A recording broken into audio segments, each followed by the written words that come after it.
President, I want to speak today in support of the McConnell Amendment that would prohibit the EPA, Environmental Protection Agency, from regulating greenhouse gas emissions under the Clean Air Act.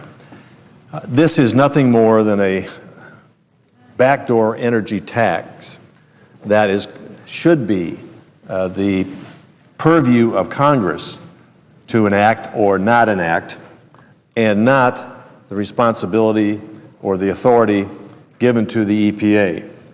The McConnell Amendment, which is essentially the amendment language that was provided by Senator Inhofe and Senator Vitter, is patterned after the Energy Tax Prevention Act, which I have co-sponsored along with a bipartisan group of nearly 43 senators. An identical bill was passed recently by a House committee, and I want to state that it was also passed on a bipartisan basis. There is a growing consensus in this body and in Congress and in the country that Washington bureaucrats cannot be and should not be setting our nation's policy on climate change. The McConnell Amendment would make it clear that it's the Congress and not the EPA, Environmental Protection Agency, that ought to be squarely in the driver's seat with regard to energy and climate policy.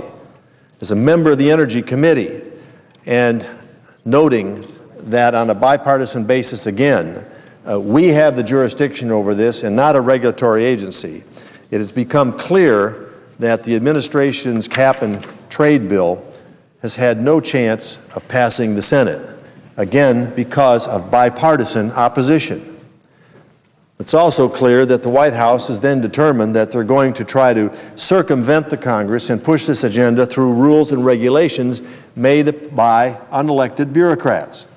And as a result, the EPA has created these new greenhouse gas regulations that are nothing more than a backdoor cap and trade regime.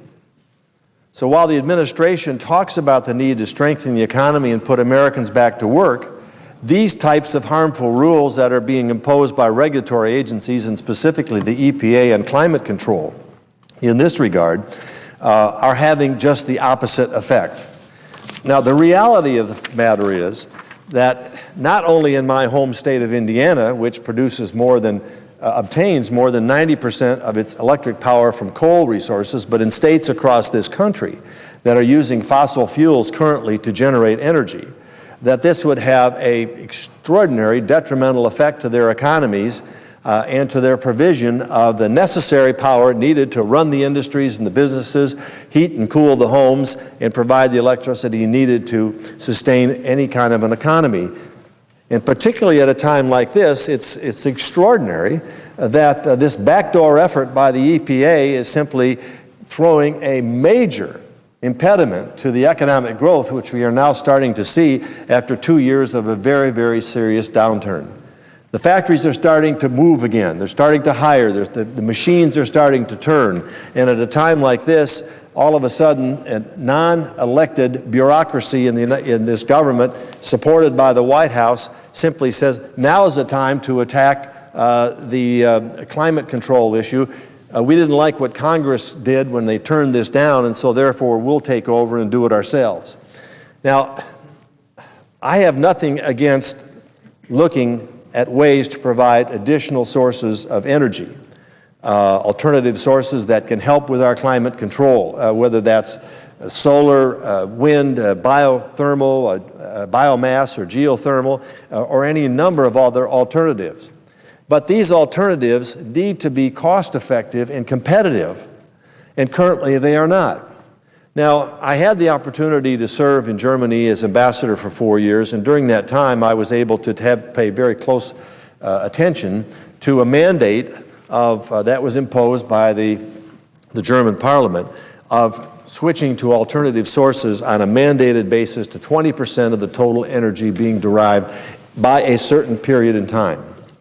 And as a result of that, the government provided enormous subsidies to wind and solar in particular, and other alternative forms of energy, which was to be financed by those industries using fossil fuels to provide energy.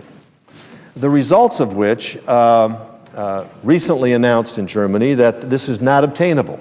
And this came at a considerable cost to consumers and to industries of that country. Two things happened. Number one, when the government provided massive subsidies to move to wind and solar, of course, a lot of attention went to production of those two types of alternative energy sources. Because it wasn't based on a competitive basis, and because it wasn't based on what it would cost the taxpayer, there was an extraordinary subsidy that had to be paid by the fossil fuel industries, namely coal and oil, natural gas, to subsidize those sources.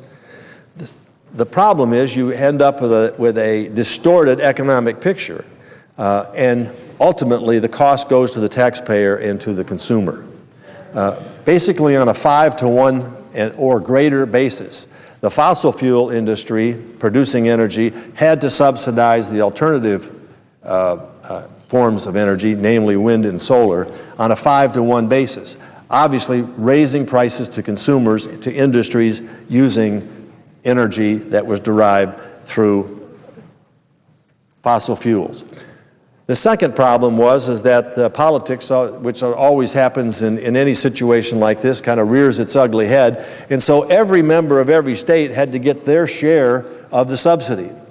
And so we see windmills all over the country that are not turning because the wind doesn't blow in some of those sections. And we see solar panels being installed in places where, in the north in particular, the sun doesn't shine very much.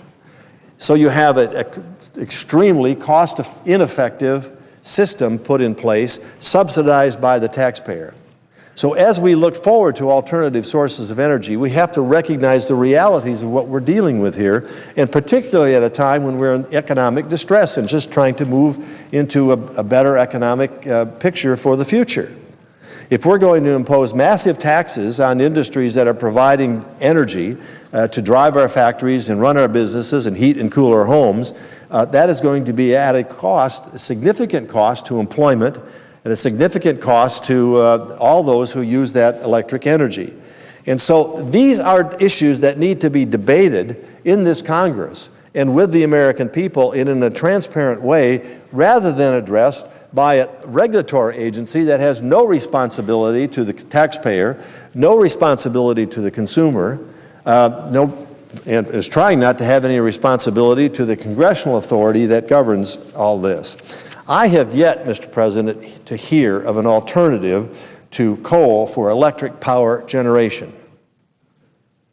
Most of our states, and particularly many of our heavy manufacturing states, are nearly totally dependent on this source of energy to run their businesses. Now, it just seems to me that while technology can help us in the future move toward a position of having some additional forms of energy to meet our energy needs, that today the reality of the fact is that we need this source of energy to run our economy. If only the EPA could recognize the reality of this situation, then maybe we could reach some common sense agreement on how to move forward on climate control and other issues. Instead, it appears this agency is determined to shut down coal plants, costing thousands of jobs, weakening the economy, and increasing electric bills for families that are already struggling to make ends meet. The EPA's actions simply are irresponsible and exceed their authority. And so we come back to the essence of what the McConnell Amendment does.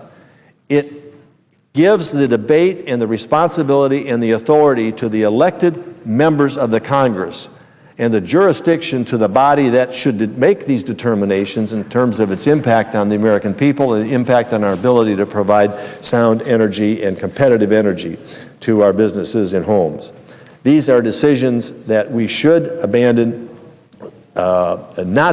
these are issues that should not be abandoned to unelected Washington bureaucrats who have made up their minds to regulate regardless of the consequences. These decisions belong to the Congress and not to the EPA. We need to pass the McConnell Amendment. I believe it'll achieve bipartisan support because our nation's energy policy needs to be addressed by this body and not the EPA. So I urge strong support from the McConnell Amendment when it comes up for passage. And with that, Mr. President, I yield the floor. And again, thank the senator from Louisiana for the time that was allocated.